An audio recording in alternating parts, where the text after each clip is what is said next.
What does your past whisper to you? Does it whisper guilt, shame, regret, condemnation, or disqualification? Maybe those whispers haunt you from choices you made years ago.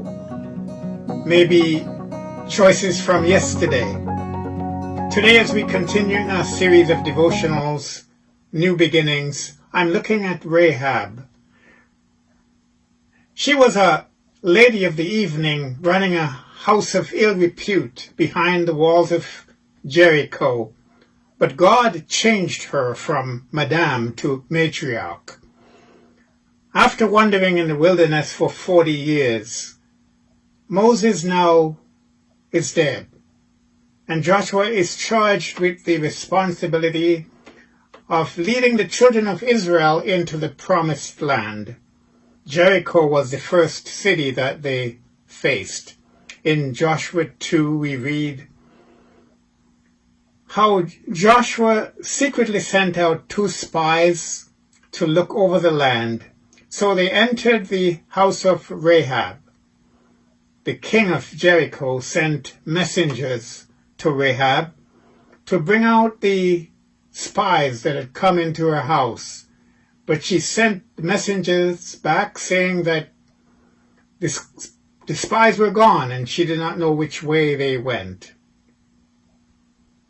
That night, as the 2 spies were safely hidden on her roof, Rahab made a bold claim and request. She said, "We know that the Lord has given you the land, and Jericho is utterly hopeless and helpless."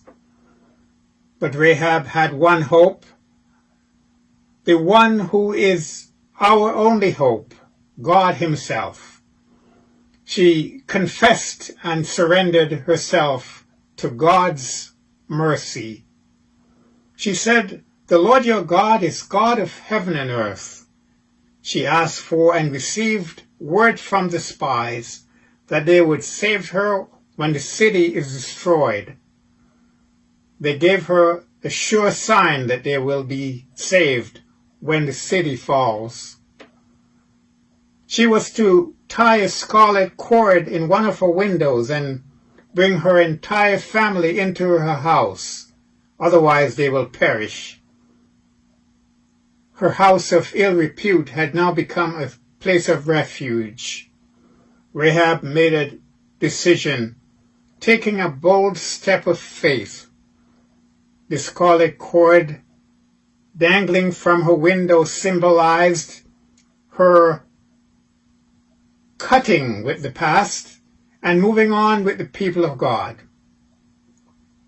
So as the city fell, the young spies went in and brought her out and her entire family. They gave her a place outside the camp of Israel, but God didn't leave Rahab outside the camp. He brought her to the center of Jesus' family tree, as we see in the genealogy of Jesus found in Matthew 1:1-17. In verse 5 we read, Salmon was the father of Boaz, whose mother was Rahab. In Hebrews 11, we also see a long list of people who are called heroes of faith. We find Rahab among them. In Hebrews 11:31, it says, by faith the prostitute Rahab, because she welcomed the spies, was not killed with those who were disobedient. Rahab's story is a picture of God's grace as He saved her, like He does us, sinners who were considered unclean. May the Lord bless you.